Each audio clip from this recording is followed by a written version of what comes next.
Let's go ahead and talk about U.S. Senate to consider bill examining El Salvador's Bitcoin experiment. The bill, which was passed out of committee on Wednesday, generated the displeasure of El Salvador's President Nayib Bukele.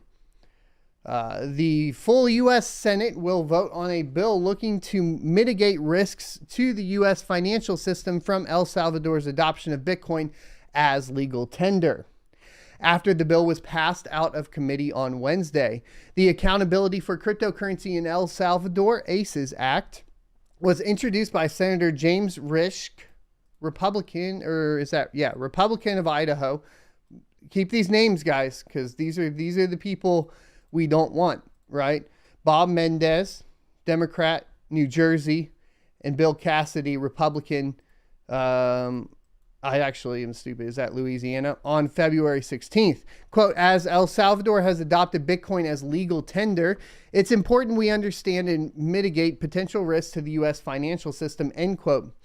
Risch said in a statement on Wednesday, adding that legislation would require the state and treasury departments, among other federal agencies, to mitigate risks such as potential empowerment of China and organized criminal organizations. You know how they're really enabling this? Like, if we want to be completely honest about what's going on, the real problem here is the sanctions, which has proven that U.S. will basically manipulate the U.S. dollar to control other countries, and it's putting other countries off. This is why you are now seeing Russia charging the U.K. in rubles, and then, of course, the potential for Saudi Arabia to start accepting the Chinese currency yuan for oil over there. These are the two big impactful things to the U.S. dollar.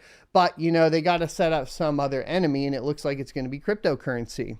The bill would also ask the U.S. to monitor remittance from El Salvador.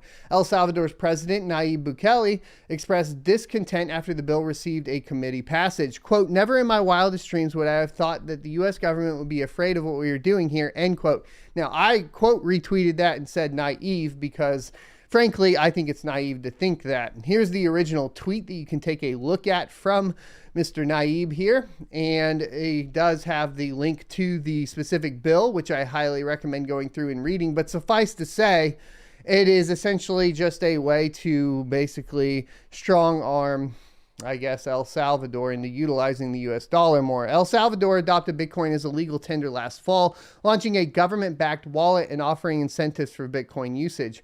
Bukele also announced the country would raise $1 billion through a Bitcoin-backed bond issuance, though this was delayed from its initial planned launch of mid-March. And that's because, obviously, there's some issues going on with everything in the pricing there.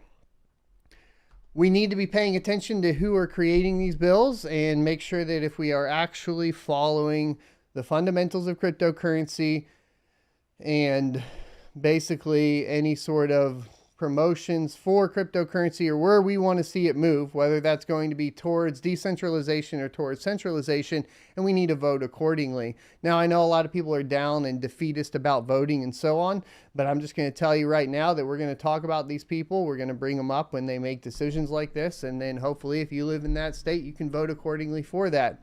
I'm an issue voter, and my issue is cryptocurrency, so I don't care to discuss any other straw man arguments about other potential policies because that is not what this channel is about. I hope you enjoyed this clip from the Crypto Mining Morning Show every Monday through Friday, 7:45 a.m. Pacific and 10:45 a.m.